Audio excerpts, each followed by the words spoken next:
कश में अभी कई ऐसे ब्रह्मास्त्र और युद्धवीर बाकी है जो आने वाले समय में दुनिया के नक्शे पर भारत के पराक्रम का एक नया चैप्टर लिखेंगे। भारत के डिफेंस प्लेटफॉर्म की कैपेबिलिटी और क्रेडिबिलिटी दुनिया देख रही है।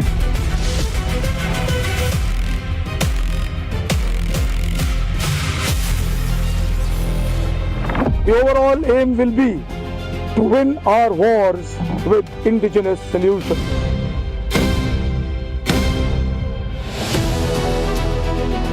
जमीन हो या आसमान, गहरा नीला समंदर हो या फिर अंतरिक्ष से लेकर साइबर स्पेस तक, ये फ्यूचर वॉरियर्स हिंदुस्तान के दुश्मनों को डिटेक्ट भी करेंगे, डिस्ट्रॉय भी करेंगे और हर डोमेन में डोमिनेट भी करेंगे। भारत के डिफेंस प्लेटफॉर्म की कैपेबिलिटी और क्रेडिबिलिटी दुनिया देख रही है। ऑपरेशन सिंदूर के दौरान डेमो तो देख ही लिया होगा।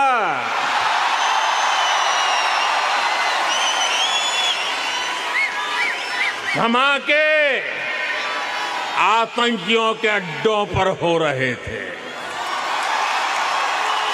और गूंज पूरी दुनिया में सुनाई दे रही थी।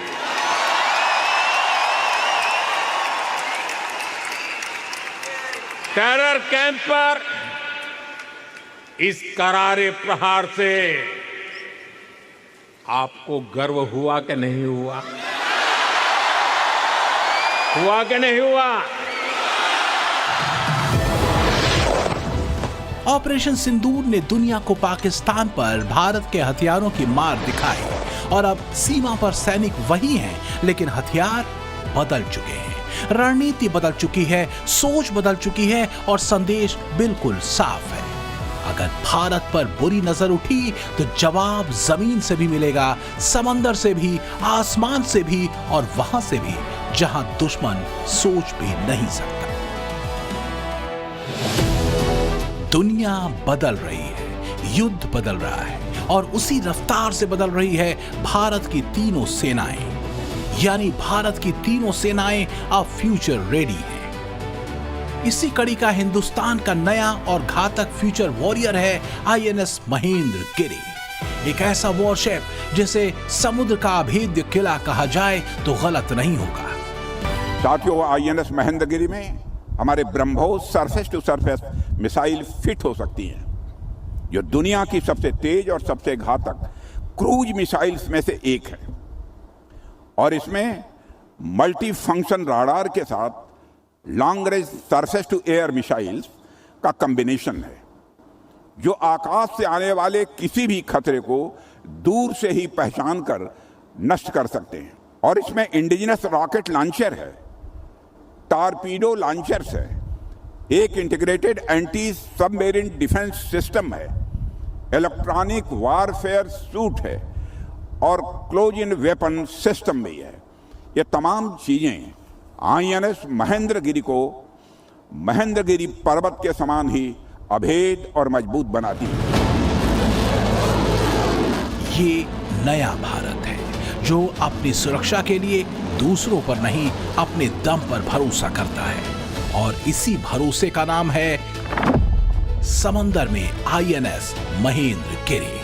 अनमैन्ड कॉम्बैट एरियल व्हीकल घातक, हाई एल्टीट्यूड स्यूडो सैटेलाइट, पहाड़ों पर अपग्रेडेड T-90 भीष्म, रेगिस्तान में मल्टी रॉकेट लॉन्चर पिनाका, आसमान में लाइट कॉम्बैट हेलीकॉप्टर प्रचंड और स्टेल्थ फाइटर जेट्स को डिटेक्ट करने वाले रडार जो दुनिया को भारत की अगली तैयारी दिखा रहे हैं और युद्ध के हर डोमेन में डोमिनेशन का दम।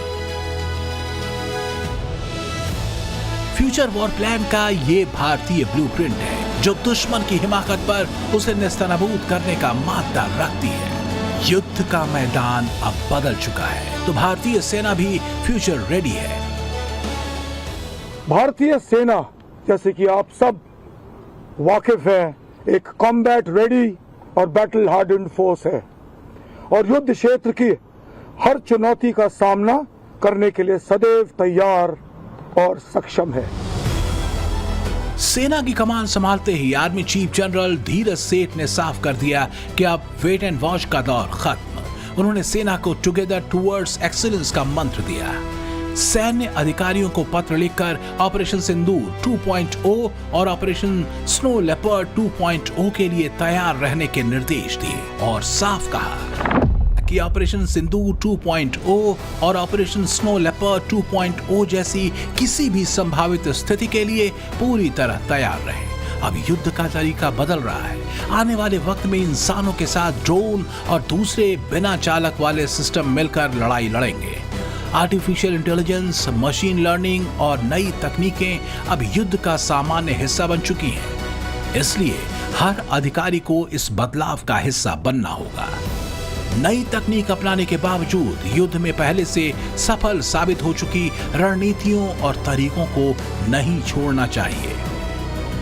यानी अब लक्ष्य है ऐसी सेना तैयार करना जो जमीन, समंदर, आसमान, स्पेस और साइबर हर मोर्चे पर एक साथ वार कर सके। इसी विजन का सबसे बड़ा प्रतीक है भारतीय नौसेना का नया युद्धवीर INS महेंद्रगिरी, भारत का नया मल्टी मिशन फ्रिगेट, जो long range air defence, multi function radar, anti submarine system, electronic warfare के साथ साथ ब्रह्मोस मिसाइल से लैस है। नौसेना का समंदर का ये सिकंदर हर दिशा में दुश्मनों पर मौत बनकर टूटेगा।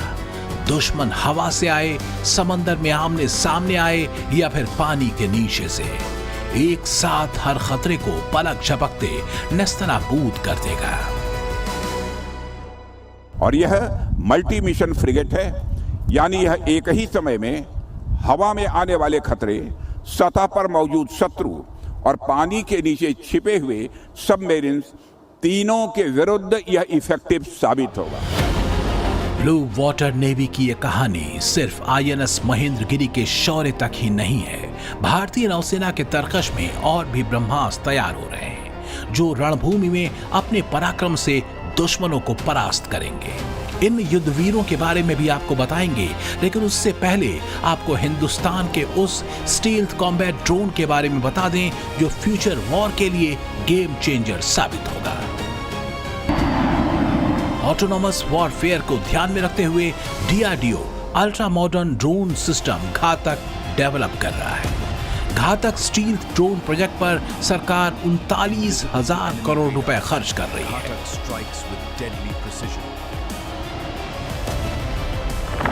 राफेल और तेजस जैसे फाइटर जेट स्टील्थ नहीं है, लेकिन घातक प्रोग्राम के तहत डेवलप किए जाने वाले ड्रोन नेक्स्ट जनरेशन के होंगे। ये ड्रोन रडार और एयर डिफेंस सिस्टम को भी बाईपास करने में सक्षम होंगे। 2 इंटरनल वेपन बे वाले घातक ड्रोन की अनुमानित पेलोड क्षमता 1.5 टन है। ये दुश्मन के एयर डिफेंस सिस्टम को बेकार कर सकते हैं, दुश्मन के स्ट्रेटेजिक एसेट्स पर सटीक हमले कर सकते हैं और इलेक्ट्रॉनिक वॉरफेयर मिशन को भी अंजाम दे सकते हैं। Be like fighters, they would be a stealth fighter. They will be equivalent to a stealth fighter. So it will be about a 13-ton class, so LCA type fighter aircraft. The numbers what Air Force will have in the long run, I'm not sure, but the one which recently cleared the DPB, I think has 67. Heavy duty strike drone घातक को अकेले लड़ने वाले platform के बजाय force multiplier के रूप में तैयार किया जा रहा है। इसका इस्तेमाल उन मिशनों में किया जाएगा जहां पायलट वाले विमानों के लिए खतरा ज्यादा होता है। सुकोई 30 MKI और भविष्य के एमका जैसे फाइटर जेट्स अब कमांड प्लेटफॉर्म के तौर पर काम करेंगे, जबकि UCAV घातक उनकी आंखें और हथियार होगा, जो कभी सेंसर बनकर, कभी इलेक्ट्रॉनिक डिकॉय के जरिए दुश्मन के रडार को चकमा देकर, तो कभी सटीक हमलावर बनकर मिशन को अंजाम देगा। बिना पायलट वाला घातक दुश्मन की सीमा में घुसेगा, टारगेट तबाह करेगा और वापस लौट आएगा। यानी एक ही मिशन में मल्टी टारगेट पर एक साथ प्रहार। दुश्मन समझ ही नहीं पाएगा कि उसे असली खतरा कहां से है और तब तक उसका खात्मा होगा। Today's world, The fog of war is actually lifting because the amount of sensors which are available, the battlefield has become transparent. So because of which we have to hit sensors. And once you hit sensor, you have to hit his command and control center so that he cannot take decision. So this is the way if you go, you will be able to quickly terminate the conflict on your terms.